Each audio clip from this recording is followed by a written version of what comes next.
I'm so revved up. I can't wait. I was like going last night. I was up till 12:30. Okay, I gotta talk about this, and I gotta say this, and I gotta tell her this. Okay. God damn it! I forgot your file. Oh, what do we need the file for? That's true. We'll do it. We'll do it How at the many? end. Okay, you're going through the mind-body method. Yes. And last time we talked, which we did not record that, so this is something new. This is a new patient you don't know. I think. No, I think there might be one other one out there back in practice. But anyways, we took a break on protocol because you were going to a wedding where you didn't have the control, and we really planned this out. I mean, we talked about it 2 weeks in advance of the wedding to go, well, should you go off? What would be the benefit? And the way I described it was, we'll take a short break, follow protocol, but if you cannot control the food that is being given to you at the wedding, I mean, per plate, it's provided for you, like the chicken. Maybe it would have, it's obviously going to be cooked in oil. They're going to have, you know, vegetables that have butter on it. That if you just stop injecting, you know, the 3 days before, transition out into second phase, if you have less control, you're totally fine. If you wanted a glass of wine, you'd be okay. And then you're to go right back on protocol. So, we were pretty excited about it. Yes. Right? We had planned. You were traveling. You were probably looking hot, right? And how did it go?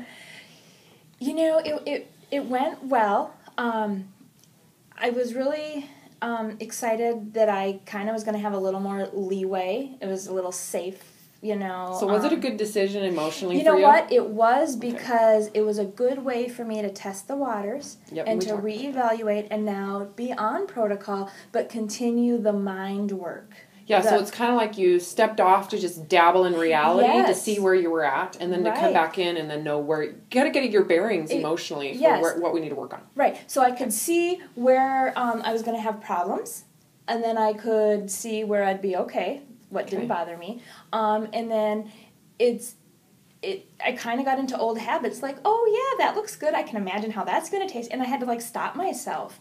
Or I did use my front lobe. I kept saying front lobe, front lobe, front lobe so often throughout the weekend, the rational part versus the irrational narcotic center. Yes. Okay. And so then I would try something that is not on protocol, but I'd be like, you know, is it worth it? No, I didn't care for it as much. Or like a starch? Yes, or a sweet. Okay, so you totally broke the rules. I did. I know. Well, I kind of think I was not satisfied. The food at this function was horrible. Okay, so I wonder if that was how you justified that. I did. You went in to get a reward. Oh, that was... Yeah. You had motive. I did, and I identified it because, you know, I was so looking forward to this meal, and in the glass of wine, I had a glass of wine. I probably had a half a serving of a glass of wine, and I was fine. And it's like, no, I'm fine. I don't need anything else. But Does that surprise you? About the alcohol and the opportunity, because that one glass of wine could potentially have given you a little bit more fun. Yeah, but you know what? I think that if I would have kept going, like not thinking rationally, then that would have led to different choices, maybe. Good. So you kept yourself kind of separate from the emotion of it, except for the fact that you went in knowing you were going to get entertainment out of that food, and it sucked. It did. And then you felt deprived. Yep. And then you compensated with, you know what? Food I'm going to have this sugar. Dessert.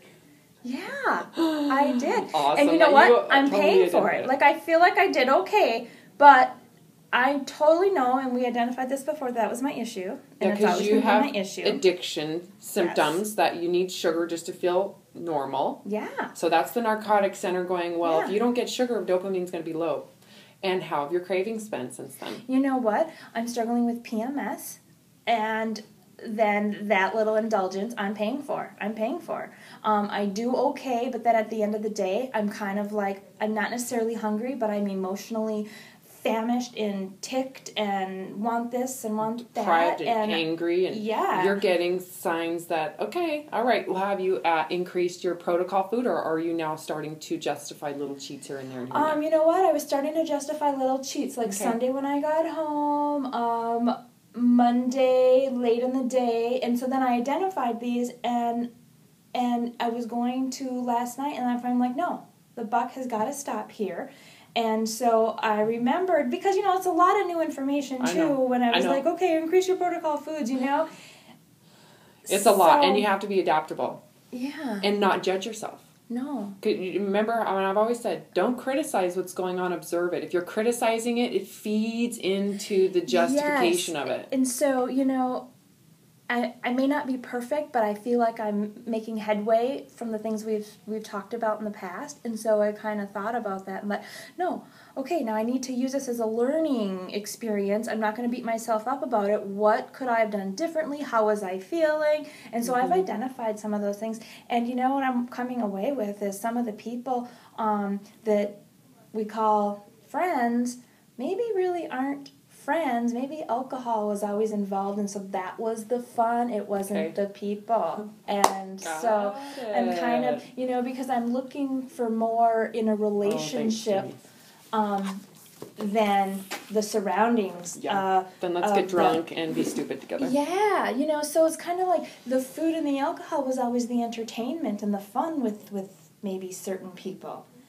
And so, does that make sense? Totally. Like how when people are on drugs and stuff like that, they got to change their friends and. Well, I know what you're saying. Here's a better way to think of it. Okay. Well, think about how you want, but here's kind of let's observe it, that when your relationship has been developed based on the common interest of an addiction, right? Like friends that only are friends eating together, that type of thing. When you remove what you do together, what's left is the realness of the relationship. Right. Do you authentically like this person with and without eating, with or without alcohol, with or without shopping? So you're actually getting to look at a relationship from an authentic point of view. Do you really know this person, and do you really like this person? Right. So it is a test of unconditional. There can be conditions. There are people that I would just choose not to be around because they're too much of a risk. They're drama. They constantly have issues. They constantly leech the energy out of me. And it's not that I don't unconditionally love or care for them. It's just those people have their own issues and I refuse to be their solution. Does that make sense? Yeah. Yeah, it does. So when you take away the alcohol... Okay. So... what did I leave off with? I have no idea. It's gone now. But anyhow, you've learned a ton from these mistakes. Yeah.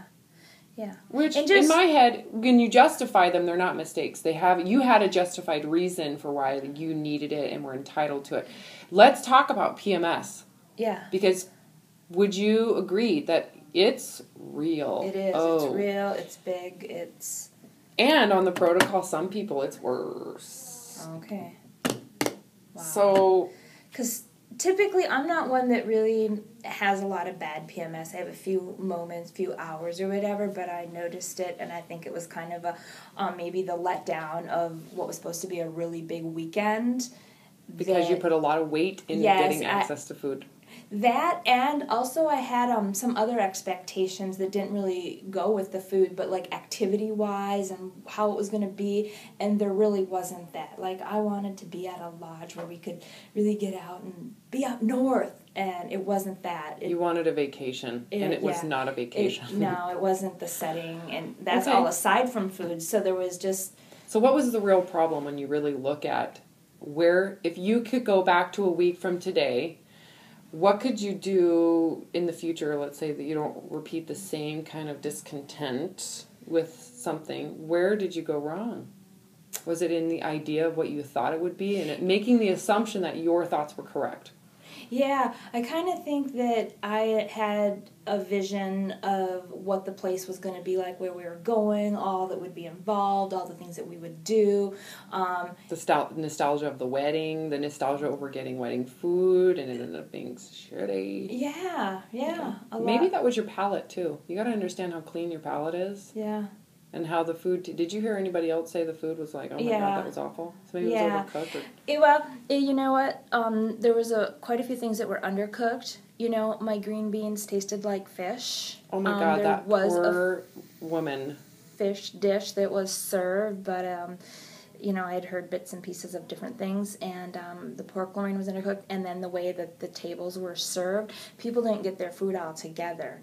So it's like, okay, you ordered this, and then you had this. And so you're eating in front of everybody else. Right, or you're trying to wait to be polite, and like my husband got his food 20 minutes after I got mine, and he was the last one at the table to get served, Sure. And so we're trying to be polite, but the food wasn't good. Okay, anyway, so really at this point you're dealing with PMS on top of the fact that you went into something and it just blew up in your face. Mm-hmm. But to me, you're now aware of the weight you put on food for reward and entertainment, which we've known this whole time. But right. Think about the 4th of July. Let's just get ready for that. Yeah. What type of weight on food have you put onto that? Because that's a national binge eating fest for our country. It is a entitled right for you to just binge your brains out and get wasted. Yeah, you know what? It's going to be different this year, and we've already made plans. We're going camping, and it's just going to be our family. Fun. So I'm not going to entertain anybody else. I'm not going to worry about anybody else. And in the place that we're going has a lot of activities, driving range, golf. So we're going to be very active.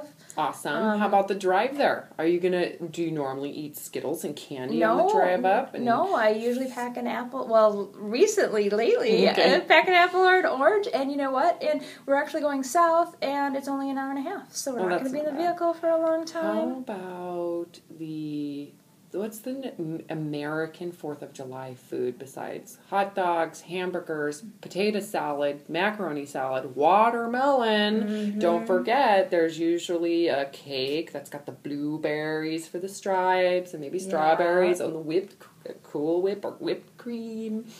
What else? Corona with the lime, margaritas. What else? I mean, are you ready? But you're not preparing all that. No, I'm not, and we're not getting together. I don't think we're getting together with any family. Okay, so let's pretend you are getting ready. Okay. Put your mind in that environment, and would it feel like it did at that wedding? Like, oh, poor me, I don't get to eat with the rest of our big gluttonous society. I think I'm getting past that a little bit, what other people are doing. I think, and if I also change my expectations going into it, I think when I'm on protocol, and I know that I'm on protocol, I do better. But I think it was knowing I was off protocol, so I had a little bit of freedom. And so I think that, for me, I kind of built up the expectation. Well, we've got to get you prepared. I know. That's why for the real deal. And so that's why this was a good test, and it was a real eye-opener for me. Good. Okay, so another thing, Lori, that we've been talking about is this is going to be the only and last protocol you will ever do. Yes. You are never going to get this again. And you know what that leaves you for a diet? The crap diet industry, which sucks. They're going to make you count calories. They're totally outdated bull crap, right? Yep. Obsession over weight. Right. Stupid. Right. And I had a little bit of an inkling with that because this is kind of my... Did that pull you out the other night, Well, yesterday, which is if you're never going to do another diet, that can't be an excuse for why you're entitling yourself to eat because you can always make it up on the back end. Right. The enabler. Anyway, sorry I interrupted, no, but that's okay. That's the part that I think when you really cut ties... That's a huge part of ending any addiction you have, which is what are your enablers? How do you excuse it? And if that isn't a good excuse anymore, you're never going to use it, then what's the reasoning behind it? Right. Anyways, right. What were you saying? No, that, I know about a week or so ago, I was done. I was done with the dieting. It wasn't about the weight. And then it kind of reared up a little bit again, and I'm thinking it's natural, so I'm not beating myself up about it because it's a process. But it's like, I've lost this weight, I look good, And then I have a little bit of fear, like, oh yeah, this is where I usually end up anyway. And so then it's like, is it over for me? Or I kind of go back and forth. And so I still have to fix my mind and be strong about that. No, this is a choice for health. It's not for weight loss, even though I am going to lose the weight being on the protocol. Yeah. And, kind of... You have to get rid of that result to stay focused. Yes. Because ultimately we want you to be thinking functionally with food for the rest of your life. Right. That's why I say if you're never ever going to do another diet ever again, what does that force you to be accountable to? if you don't want to have all the hormonal ramifications and ailments of obesity, if you really, truly, honestly don't want to have health issues and don't want to look in the mirror and criticize yourself, which is wrong too, however, if that is what you don't want anymore, Right. if you take away a diet, then what are you going to have to do?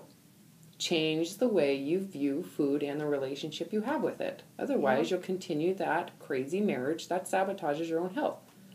Yes. So in order for this process to speed up, you have to always shut down the whole idea that you're doing this to lose weight. Just let it go. Right.